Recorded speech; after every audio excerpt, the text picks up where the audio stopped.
all actions in our dream state have karmic consequences? Actions in our waking state should not have karmic consequences either? Yeah.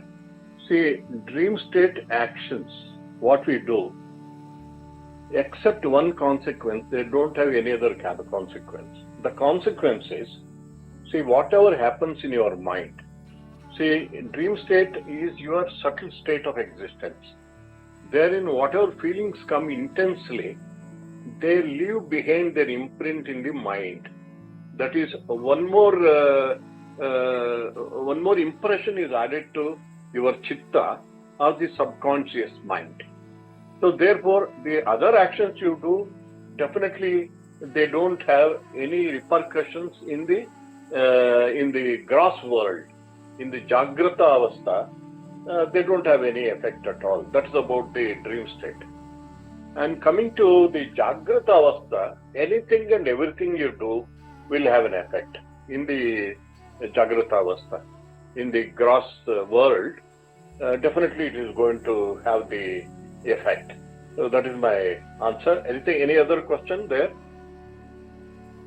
That's it, Murthy, on that one. I think, fine. Yeah. So you're saying that the Jagrata Avastha will have the karmic reaction in Jagrata Avastha, but may not be in the dream, and vice versa. Yeah. But no. In dream, there is one thing. You feel something very intensely in the dream that leaves behind an impression which will join your chitta, subconscious mind. Definitely that will lead to further action in the Jagrata Avastha. That's an important thing. But actions that you do in a dream don't have any repercussions in the Jagrata Avastha. Shivra. Okay. Yeah, thank you, Murthy. This is a question from Grace from Australia. Having chosen the most fitting person to fight the war and obeyed the command of Krishna, why not Arjuna was granted self-realization?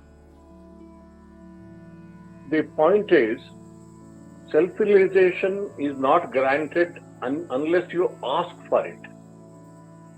See, when you are for results in the world, you will be given results in the world. When you are asking for rewards in the world, you will get rewards in the world.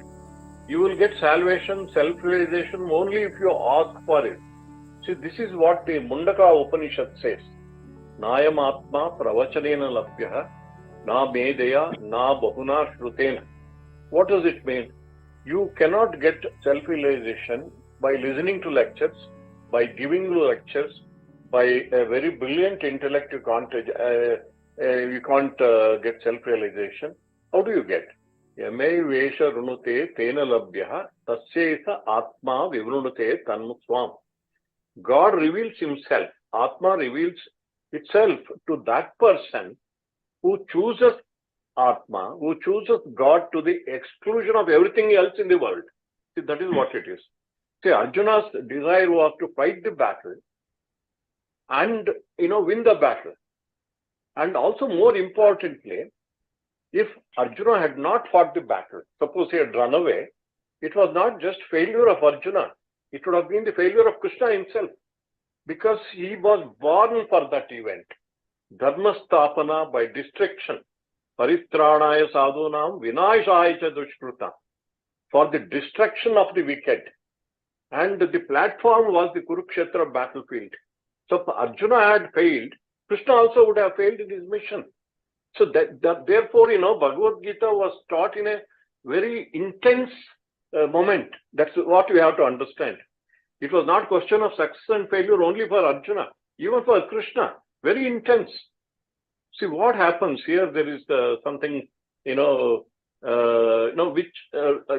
throws light upon what I am saying.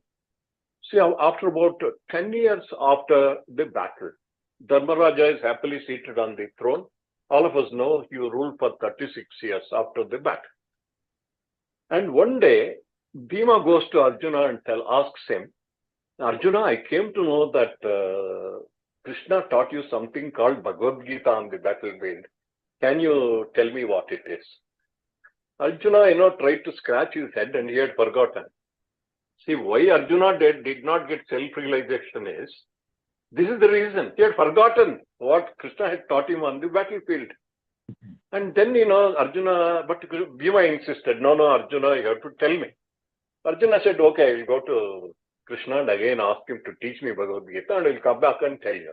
And he goes to Krishna and asks him, Krishna, can you please teach me Bhagavad Gita?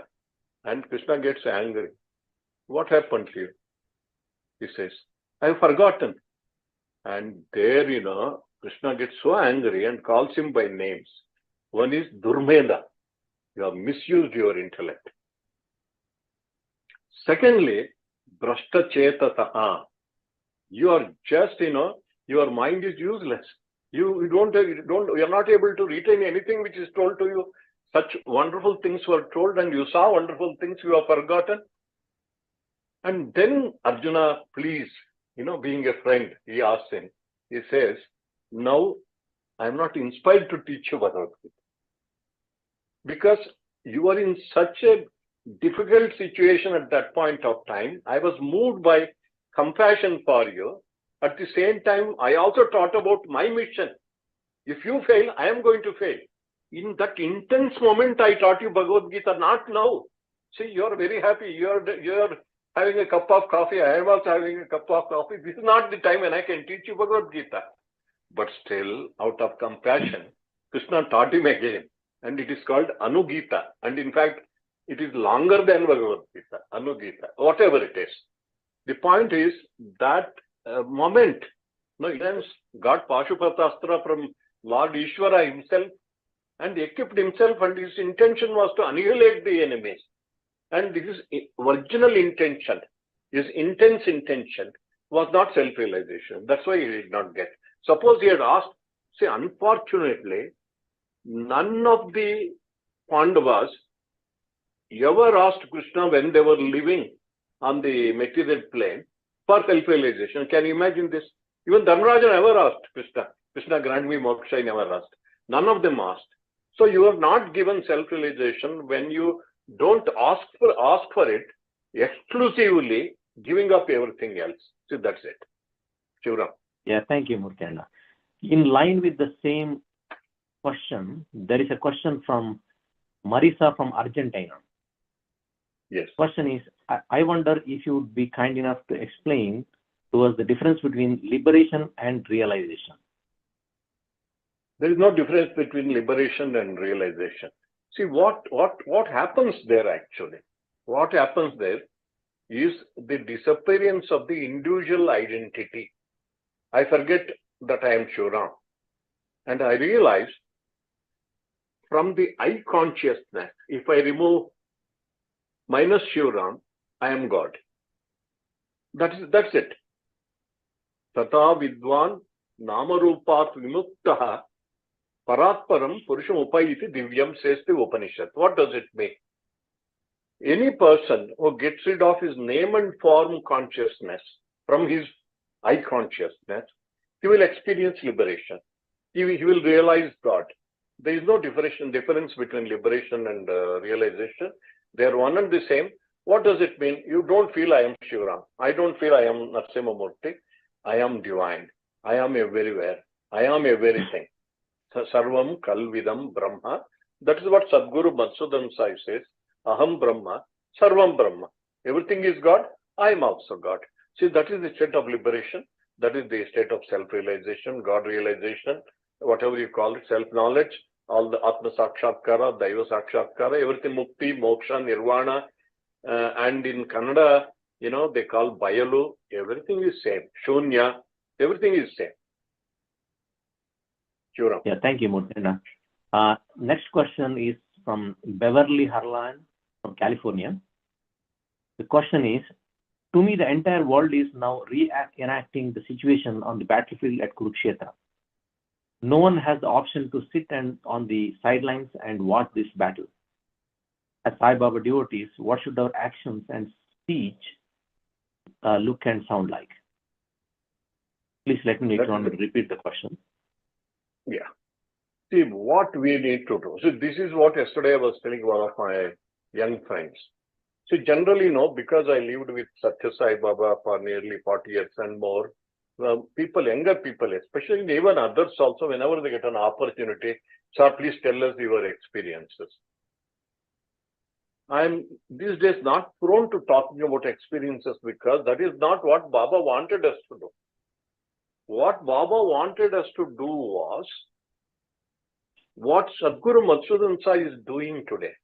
Action, as that she has put it, that is the right word. You can't be on the sidelines and thinking of the past, what Sai Baba gave me. Sai Baba materialized a ring, Sai Baba materialized a watch. Those days are over. You can't be on the sidelines. You have to join the mainstream of action. The mainstream of action is what Sadguru Shri Madhusudan Sai is always doing. Look at the stupendous work, the responsibility, the burden he has carried upon himself. And if many people think that, Sadguru Madhusudan Sai has a lot of money, that's why he is able to do it. Let me tell you, day one, 2011, when in the subtle form, Baba wanted us to start the Gulbarga institution, our bank balance was minus, and today it's a bigger minus. Always it is a minus. But still, so much work is happening, so much initiative is being taken because Baba wanted to wipe the tears from the eyes of everyone, tears of sorrow from everyone, whether it is India, America, Africa, no matter, world, there is only one caste, the caste of humanity, Baba said. Loval Sarval, he said. Therefore, the action, the battlefield of action is sacrifice yourself. Become more and more selfless and serve more and more people because there is so much of sorrow in the world around you. All that is mostly because of lack of education, especially in this part of the world, the southern hemisphere. Give them education. If they lack food, give them food. How can you eat when others are starving? So therefore, she has put it very correctly. We can't sit on the sidelines. We have to jump into action. What is the action? Whatever you can do. Suppose you have nothing to give materially, no problem. So somebody who is, having in despair, in depression, go. Speak a word of compassion. See, that is what Satya Sai Baba wanted. He wanted to unite the whole world with the bond of love. In fact, this was one of the discourses, one of the theme of the conferences, world conferences of Satsang organizations. Therefore, I agree with her. We have to jump into action. We have to do whatever little we can do for alleviating the suffering of others. See, that is what Sai Baba wanted, and that's what we need to do. And that is the battle, and that is Sri Madhusudan Sai Global Humanitarian Mission. Yeah, thank you, Murthy. And I totally agree with what you mentioned. Actually, if you look at the world today, there is no one doing this kind of work with the zero bank balance or negative bank balance. Yes. I don't think, if not Sadguru Madhusudan Sai, no one would have taken the risk of building these institutions like this. Even if you have to undertake on small, basement at home, or maybe the small, we are building a temple or something. First, what we do is we try to gather enough funds and go and, do all kinds of publications and things, publicizing and things. And then what you have enough funds, then we start project. But in this case, it is not like that, And what is it doing? It is unique in the world. Again, thank you for that comment. Now, next question is from Rosario Ordonez from Mexico. I think I translated this into English. Many of the questions came from different language and I had to translate. Probably the Google gave me a correct translation. The question here is that I have read several times Bhagavad Gita. However, I was always back to chapter 2. Why? That's the question? Yeah, that's a question. Actually. Yeah. Chapter 2 is the essence of the whole Bhagavad Gita. If you study chapter 2, you need not have studied other chapters. If you are just interested in self-realization, everything is there. In the second chapter, it is the very essence, I would say, of the Bhagavad Gita. Therefore, it's good enough, especially Sita Pragnasya Kabasha, where Arjuna asked the question, you are talking about a perfect person, a self-realized person, a person who is established in divine consciousness. How does he conduct himself? How does he eat? How does he sit? How does he move around? How does he talk? So the last 20 shlokas of the second chapter of the Bhagavad Gita, they contain the whole essence of Bhagavad Gita, and therefore second chapter is more than enough. Okay, thank you, Murthy. I really appreciate her because that is the essence. Really, I also feel that it is the essence of Bhagavad Gita. Yes. Thank you. The next question from Deva Chapel from Hawaii. How do you compare today's times with the times back when Arjuna was faced with the epic battle of the times about 5,500 years ago? It is almost the same, I would say. If you are in the battlefield of life, see, it was a real battlefield. Now we are all in the battlefield of life. There are struggles, there are conflicts, and we have to fight against our own mind, and we have to fight sometimes against the wrong things that are happening around. Therefore, I don't see much difference. If you are feeling intense, see, that is a very important point I want to make. Intent and intention and intensity, these three things are important. If you are feeling intense, like, I would like to give an example of Shivaram, and I'm not talking about you.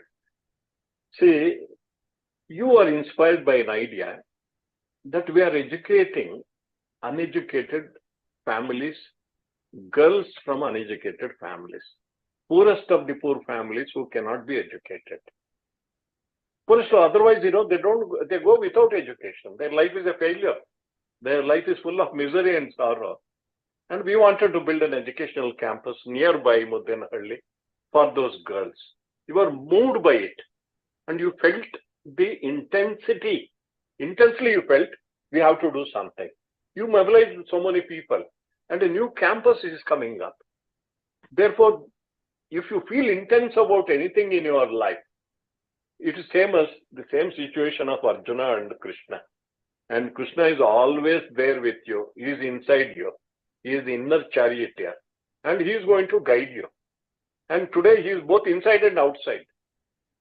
Because I talk with so much of appreciation, love, and adoration for Sadguru Sri Madhusudan because of my background. I lived with Sadguru Sathya Sai Baba for more than 40 years. I've seen him from very close quarters. And what Sadguru is doing, I am seeing him from very close quarters. And he's so transparent. He's so sincere. It is not that, you read through Valmiki Ramayana. There are 10 situations in Ramayana. Rama, whom we worship as God, he broke down, shed tears of sorrow 10 times. Valmiki has very beautifully described it. It's not that Rama, when he comes down as a human being, the God, divine incarnation, he is not always, he has to enact the drama of being a human being. I see this in the life of Sadguru Sri Madhusudan Sai. He shares his struggles, inner struggles. For example, recently we were in Kodaikanal, and we had taken the second batch of nursing college girls and boys to Kodaikanal with us. And these nursing college girls, and boys, both of them are so very, attracted to the mission of compassion of Sadguru in the hospital, because day in and day out, they look at the patients. The specialty of our medical college and especially nursing colleges, from day one in their 4-year degree course, half day every day they spend with patients. That is, bedside learning, patient bedside learning. They are so moved. And one girl spoke in the audience, in the hall there in Kodaikanal, and she was so moved. She said, Sadguru, please don't worry about your mission. We are all there. We will take care of it. She said that. 16, 17-year-old girl said that. And Sadguru was so happy. He said, when we listen to such talks, I will know that what I am doing is right. Many times we get a doubt because with mounting expenses of this stupendous mission. Sometimes I feel whether I should a bit more than what I can really gulp. But when I hear to this, I feel I am correct, he said. See, this is exactly what happens in the hearts of divine personalities also. So therefore, now Sadguru is there outside to lead you, guide you, because now he is enacting the drama of being a human being. And inside also he is there. Therefore, the battlefield is there, same battlefield, same Krishna, and you are the Arjuna. Every one of you, every one of us is the Arjuna. Shivaram. Yeah, thank you, Murthy. This is a question from Pali and Vittal Sagare from California. You may know them. It's a little bit lengthy question. You already answered that question, I think, for most part. I'll just, they require a special question. I'll ask this. When surrendering the actions and the fruits of the day to the Lord right as soon as we wake up, and then again thank Him at night, and again surrender before going to bed, is it necessary to keep surrendering at each and every action?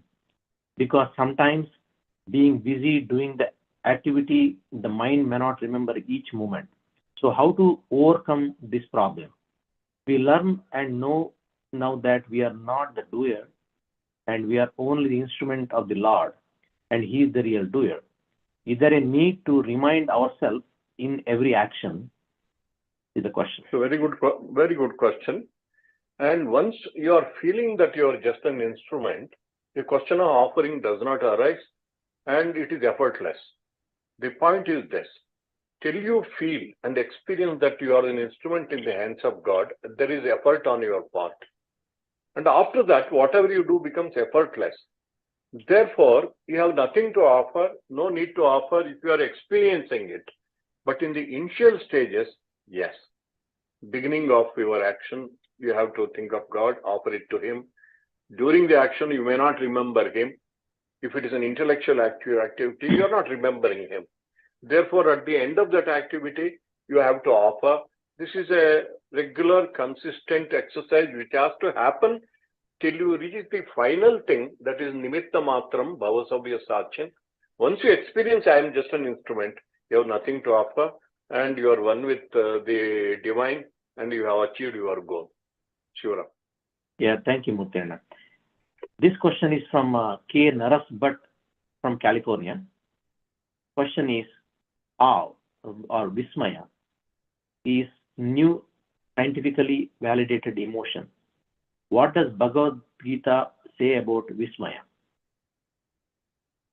See, vismaya in Sanskrit means ascharya, wonder, surprise. And in the Bhagavad Gita, Krishna himself says about himself, ascharyavat kaschati pashyati kaschidenam, ascharyavat tashtati kaschidenam. Means, what does it mean? I am myself is vismaya. In fact, there is a very interesting incident that happened in the life of Ramakrishna Paramahamsa. You know, Girish Chandra Ghosh, the great player and a dramatist, he meets Ramakrishna Paramahamsa for the first time because his friend has taken him. And you might be knowing the background that he was a great actor, highly talented, very famous, but he was prone to drinking. He was a drunkard, known to be a drunkard. And he saw Ramakrishna Paramahamsa lost in bliss. When he went, he was in Samadhi, actually. And Girish Chandra Ghosh asked his friend what brand of liquor he has, this gentleman has drunk. Because I never felt so much joy. Look at his face. You know, he is lost to the world and his face is full of joy and bliss. And I never experienced, in spite of so much drinking, what is the brand? He says, you should keep quiet. And after he comes out, Ramakrishna comes out, he sees Girish Chandra Ghosh. Ramakrishna knew Girish Chandra Ghosh because once he himself had gone to see a drama enacted by Girish Chandra Ghosh, Sathya Chandra. Therefore, he has seen it. So he said, Girish is so happy I have come. And then this gentleman's first question was, you are so happy, what is the brand that you have drunk? He said, Ramakrishna said, I have drunk the supreme, the best brand of drink. That is, he says, Daivasura, means the ambrosia of divinity I have drunk. Then, Girish Chandra Ghosh asked a question. Is God also a drunkard? He asks him. Then Ramakrishna says, yes, if God was not a drunkard, why would he create this wonderful and baffling world? This is the question he asks. Therefore, Vismaya is God himself, first of all. Second is, everything is Vismaya. Everything, see, sunrise is not sunrise Vismaya. Sunset is Vismaya. You throw a dead seed. Dead seed means it has no life, apparently a seed. Doesn't have life.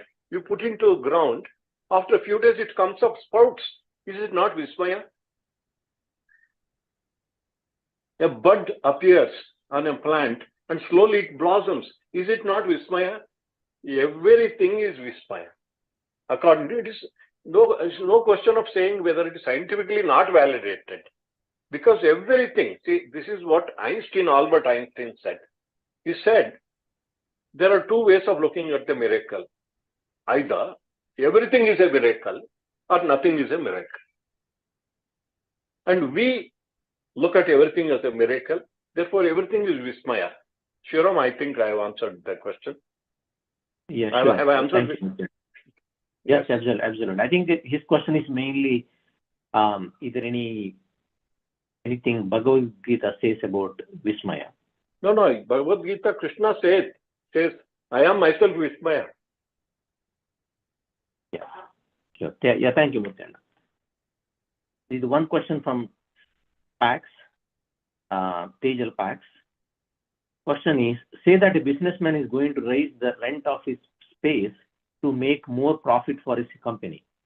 However, this will cause the charity that uses the space to be evicted as they cannot afford it.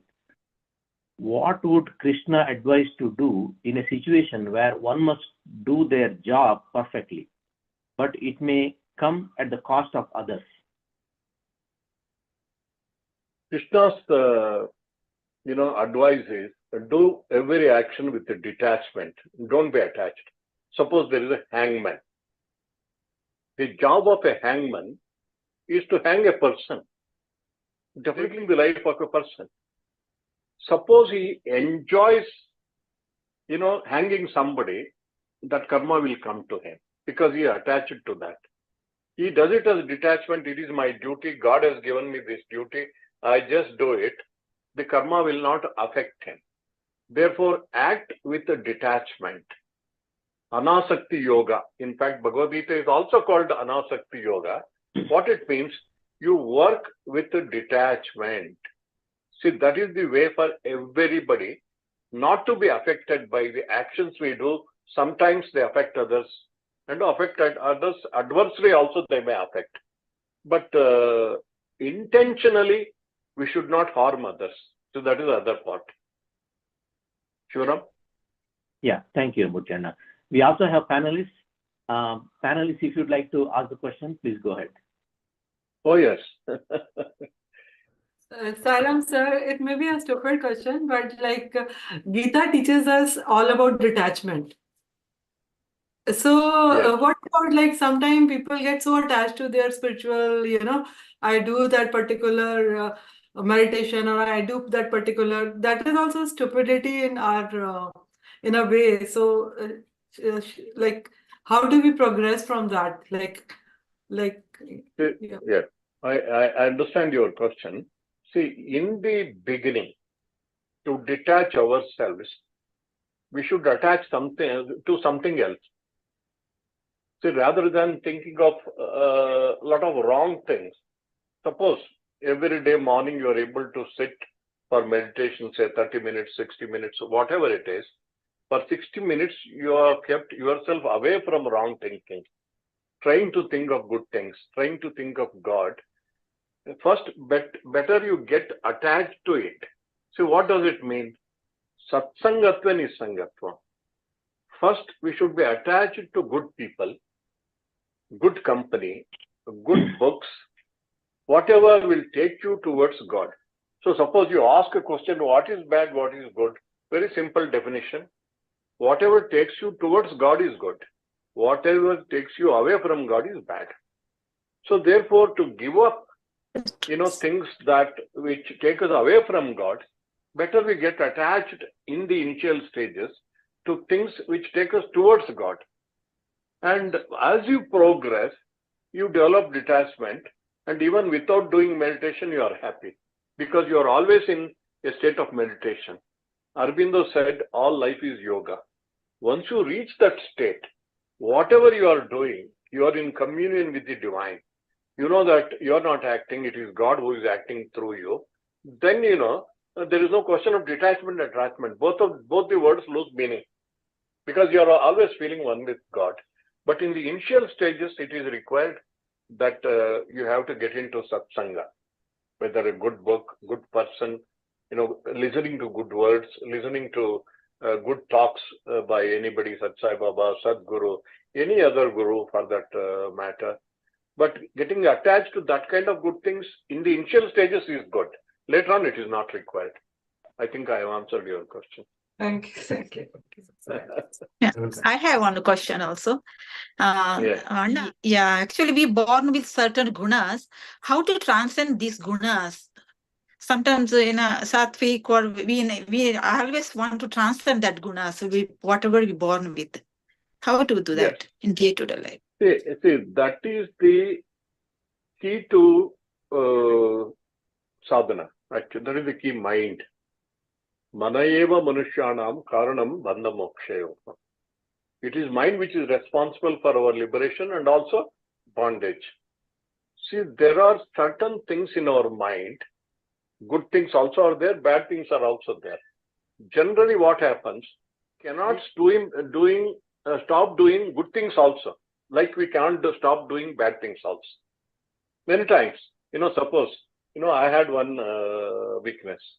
I see somebody, doing the wrong thing.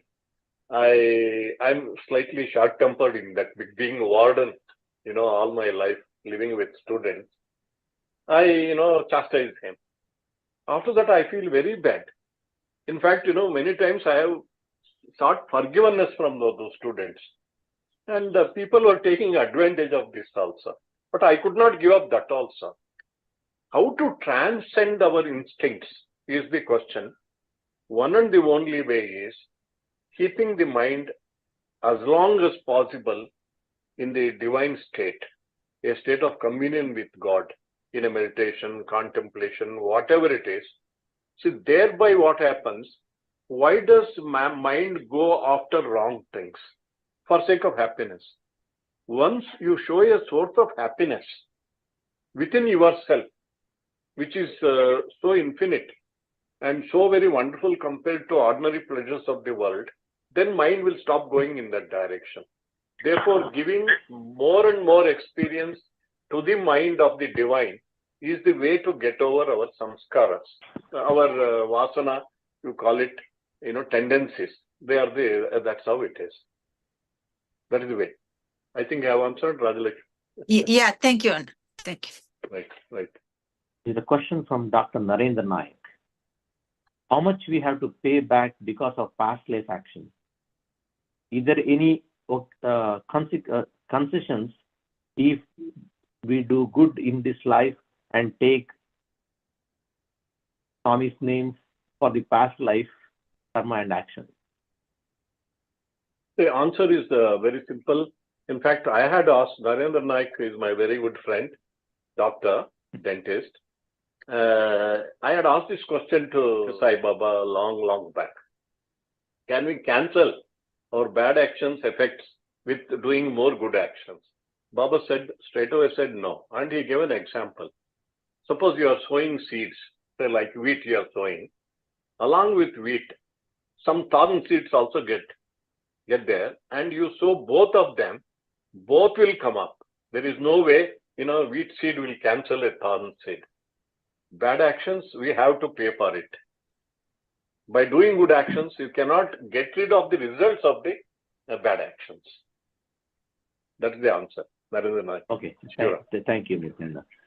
This is a question from Venkat Dantu. Thanks, Venkat, for asking this question. How to stay detached from the fruit of action when we fix a goal to achieve? Please help me understand. Yeah.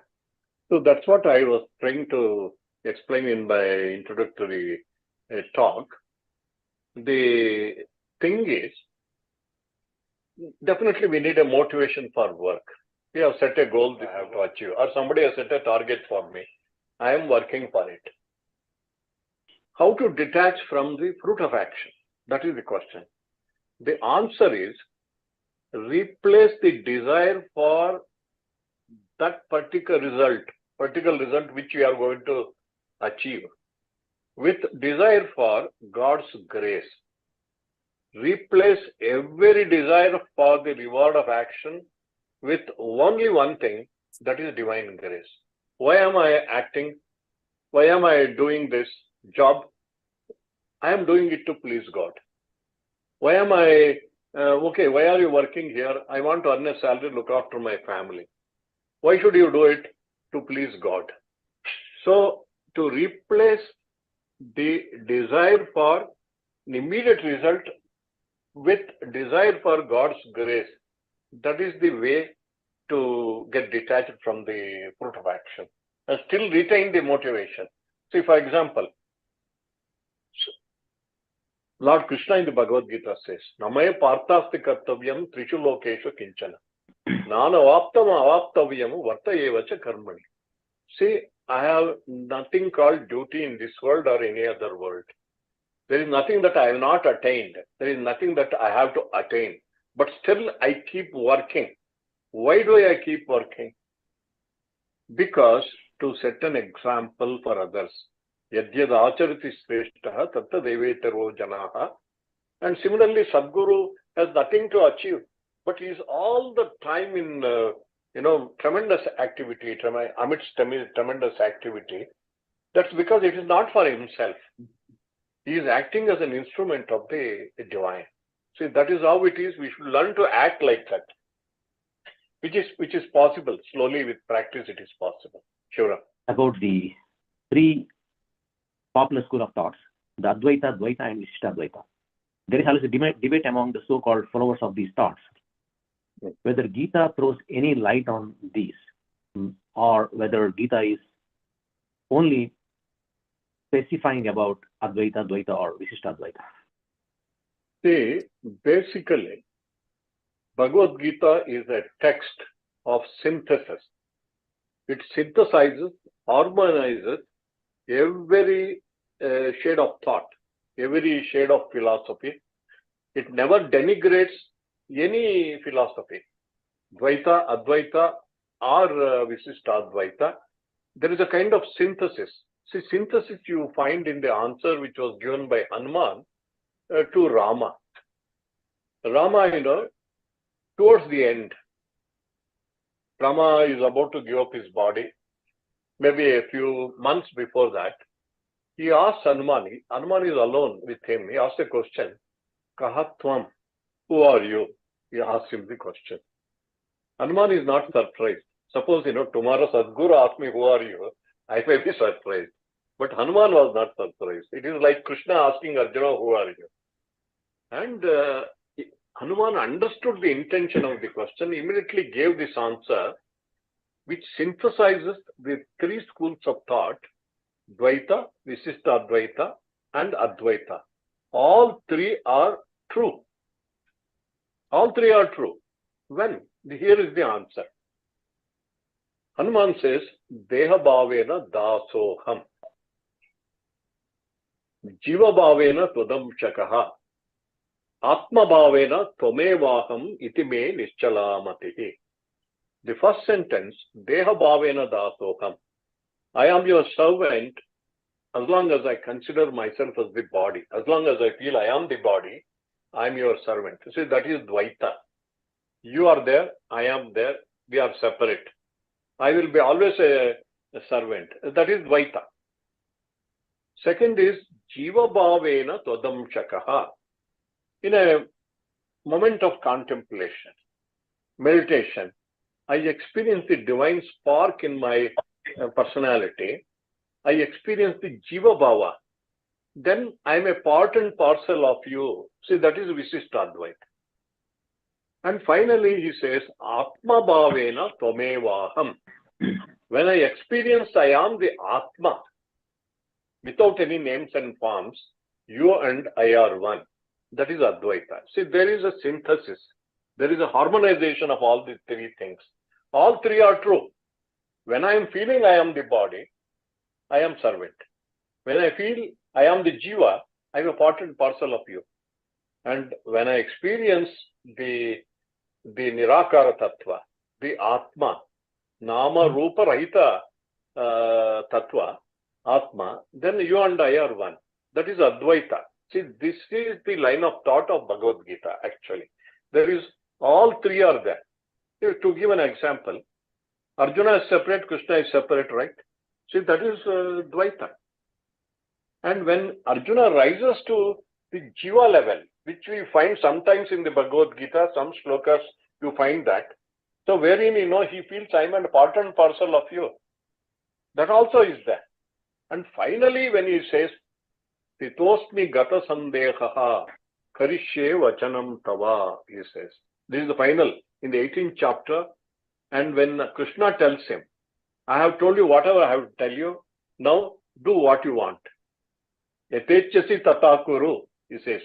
The way you want, you do. But Arjuna says, Karishye vachanam tava. I will do what you ask me to do. And there, there is oneness. Of course, it was a battlefield, therefore, he couldn't have sat losing body consciousness. But Advaita is there. Therefore, all three are there in Bhagavad Gita, and this is how you have to harmonize. There is no conflict. See, if you are feeling you are the body, you have to be servant only. If you are feeling I am the divine spark, I am a part and parcel of God. When I experience oneness with divinity, I am God. See, that is Advaita, Shivram. Sure, thank you. Thank you, Murthy. The question from C.C. Balan. Will Prarabdha come in the way of self-realization? After self-realization, why only Sanchita and Agami karmas are wiped out and not Prarabdha? Yes. See, Prarabdha will not come in the way of self-realization. That is my first part of the answer. In the sense that only one freedom that a human being has. See, that will be a question of free will. Whether man has free will or not, the very straight and brief answer is, he has free will, he has no free will. What does it mean? Ramakrishna gave the example. A cow is tied to a peg with a 100 feet long rope. Does it have freedom? Yes, it has freedom within 100 feet. Does it have freedom? It has no freedom outside 100 feet. So man has free will, has no free will, but in that limitation, he has got free will. See, Prarabdha will not come in the way of self-realization because there is one freedom given to every jivi, every human being. Once he chooses, enough of this world, I want to reach God, I want to merge in God, I want to experience God, I want to realize God, I want to realize myself. That freedom is completely given to jivi. See, there is no limitation there. So if you are so earnestly seeking self-realization, no prarabdha will come in the way. That is the first part of the question. The second part of the question, why only Sanchita and Agami are wiped out? Why not prarabdha? See, it is like this. An example is given in our scriptures. See, there is a hunter. Hunter has, say, 100 arrows in his quiver on the back. That is what is compared to Sanchita karma. The sum total of the actions or the results of all the actions he has done previously in the past. There is one arrow he has picked up and he wants to shoot it. He has put it in the arrow and he wants to shoot it. See, that is compared to Agami karma, the work that you are doing today. You understand, Shivaram? And then finally, there is an arrow which is already shot. That is the prarabdha karma. You have freedom to remove the quiver and throw it away.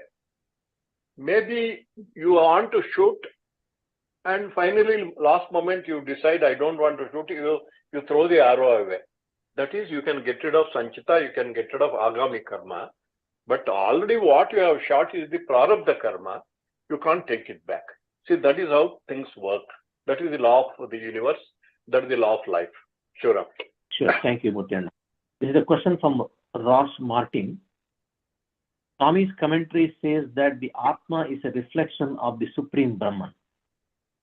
Then again he says that the Atma is a modification of the Supreme Brahman. Please explain this so-called contradiction. See, this is here when Sadguru says Atma is the modification of Brahman, he is meaning Jivatma. He is meaning Jivatma.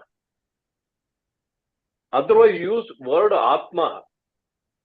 Atma, Brahma are equivalents. They are synonyms. Actually, they are not two different things. It is like, the example of Mundaka Upanishad, there is the story of two birds, right? Finally, there is only one bird. Two birds are not there. But as long as the second bird is there, all of you would have heard the story of the two birds on the same tree. And there is a bird sitting on the uppermost branch. And it is so blissfully lost in itself. And it is not bothered about anything around. The bird on the lower branch, it eats sweet fruits and feels happy. But afterwards, sometimes it eats bitter fruits and feels very, very bad and miserable. Then it looks up at the top, the other bird. See, that bird is so nonchalantly sitting, it is always happy. Why am I oscillating between sorrow and happiness? And slowly, step by step, it goes, and finally it realizes I am one and the same. In fact, Jivatma is not there according to Advaita. But Jivatma is there, relatively it is there because the story itself says the lower bird is there. Therefore, when you say that Atma is the modification, it means that Jivatma only is the modification. Or you can also call it reflection. The example given in the scripture says, there is only one sun, S-U-N, sun, in the sky. And on the earth, you place hundreds of pots of water. There is a reflection in every pot, and that is the Jivatma, and Brahma is the sun. So this is the example. But that reflection is not true, because you break the pot, reflection also goes. You lose your body consciousness, you feel one with Brahma, one with Atma. Therefore, you are no more separate from Brahma. Shura. There's a question from Anand. Question is, it's tough to keep ourselves equanimous every time, sir. How do you manage this state? Can you throw some light? Are there any instances which you would like to share? Yeah, I'll go back to my ABCD of spiritual progress. A, awareness of inner joy, inner bliss. B, balance of mind. The question is pertaining to this balance of mind. C is control of senses. D is dedication, welfare of the world, welfare of others. Everything depends on A only. To the extent you experience the inner joy, inner bliss, to that extent you will be able to retain your balance of mind. To that extent you will be able to control your mind and senses. To that extent you will be able to become selfless and work for others. Therefore, everything depends on your ability to experience the inner joy. In the initial stages, naturally it's in a state of meditation, which means, you should develop regular habit of doing meditation, at least in the morning. Many people can't do it in the evening because, many obstacles, many ways, you can't do it. But morning at least, you should make it a point to meditate for at least minimum 40 minutes. Because 40 minutes meditation, 20 minutes, other day Sadguru was telling, goes for warm-up actually, like any other activity, sports activity. So another 20 minutes you experience that joy of God in your heart.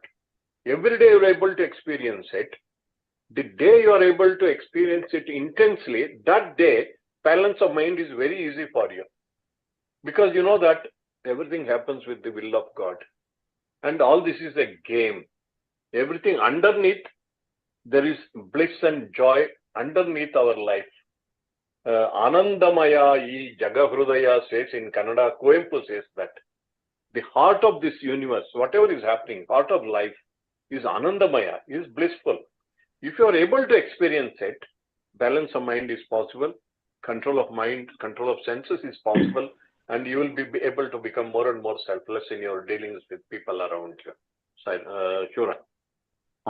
So I think, thank you, Murthy. I think we need to have more of this satsangs. There's an overwhelming number of questions. I'm sorry, actually, I was not able to make a justice on number of questions. It's like probably we covered only maybe 25% of the questions people asked. Oh, wow. Okay. So to the audience, really hope you enjoyed this satsang. Please feel free to share your feedback and suggestions for future events by writing to us at info@educationforall.org. If you resonate with our mission of assisting underprivileged rural children, we invite you to explore opportunities to participate by visiting our website, that is educationforall.org, and clicking on the participation link. This is a volunteer-run organization, and there are numerous ways to contribute, including at our hospitals, education campuses, becoming a champion, or through direct financial contributions and so on. Again, a special thanks to Narasimha Murthy sir, and good night or good day to everyone, depending on your location. Thank you, Murthy. Thank you. Thank you, Shivaram. Namaste.